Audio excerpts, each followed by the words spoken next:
ইসরায়েলের মাটিতে ইরানের একের পর এক মিসাইল আছড়ে পড়ার মধ্য দিয়ে মধ্যপ্রাচ্য জুড়ে আবারও নতুন করে যুদ্ধের দামামা বেজে উঠেছে। মাত্র 2 মাসের একটি ভঙ্গুর যুদ্ধবিরতির অবসান ঘটিয়ে ১০০তম দিনে পা দেওয়া এই রক্তক্ষয়ী সংঘাত এখন সম্পূর্ণ নতুন এবং আরও ভয়াবহ রূপ নিয়েছে।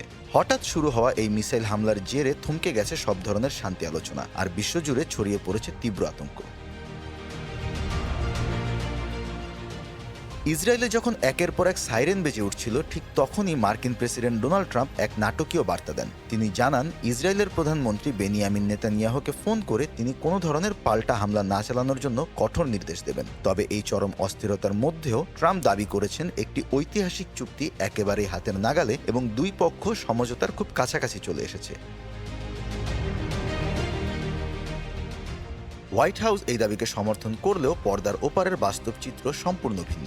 মধ্যপ্রাচ্যের উচ্চপদস্থ কূটনৈতিকরা জানিয়েছেন এই মুহূর্তে দুই দেশের মধ্যে অর্থপূর্ণ কোনো আলোচনাই চলছে না। মূলত হরমুজ প্রণালী পুনর্নিরীক্ষণ, ইরানের পারমাণবিক কর্মসূচি নিয়ে আমেরিকার শর্ত এবং ইরানের $24 বিলিয়ন আগাম ফান্ড দাবি, এই তিনটি প্রধান ইস্যুতে আলোচনা এখন পুরোপুরি অচল হয়ে পড়েছে। সবচেয়ে ভীতিজনক পরিস্থিতি তৈরি হয়েছে ট্রাম্পের এক চরম হুঁশিয়ারিকে কেন্দ্র করে। তিনি হুমকি দিয়েছেন ইরান যদি তাদের সমৃদ্ধ ইউরেনিয়াম মার্কিন বাহিনীর হাতে তুলে না দেয়, তবে পারমাণবিক স্থাপনায় বোমা হামলা চালানো হবে অথবা কমান্ডো পাঠিয়ে তা জব্দ করা হবে।